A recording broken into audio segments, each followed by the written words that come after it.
The German army was firing frantically at the Soviet army. The man quickly took aim at the German soldiers. He directly shot and killed 3 German soldiers. The German sniper began to search for him, but the man had already hidden back in the trench. He was Charing. The Soviet officer looked at Charing with pleasure.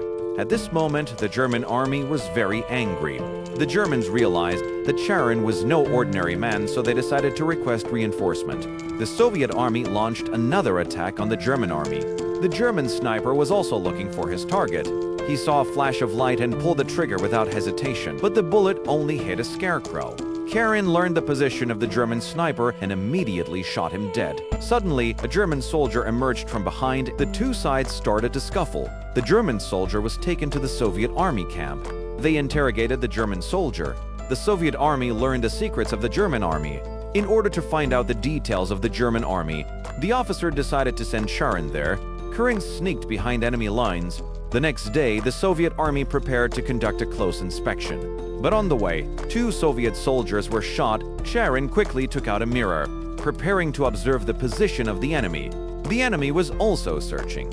He found that there was some movement in the grass, but the mirror was suddenly broken.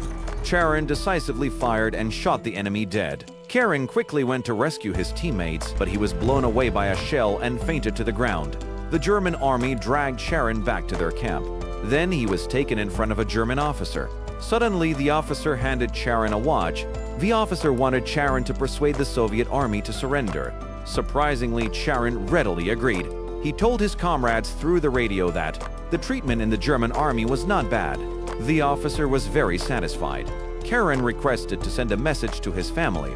The officer quickly agreed, but Charing told his comrades in his native dialect that the German army would have armored troops for reinforcement. Upon learning this news, the Soviet army immediately reported it to the headquarters. At night, Charing was locked up in the labor camp. There was actually a Soviet prisoner of war inside, but he didn't move at all. Charing borrowed his clothes. Then the Germans were going to interrogate that soldier, but they mistook him for Charing. At this time, Charing's clothes got caught, so he took this opportunity to escape. Before the Germans could react, Charing was already out of sight.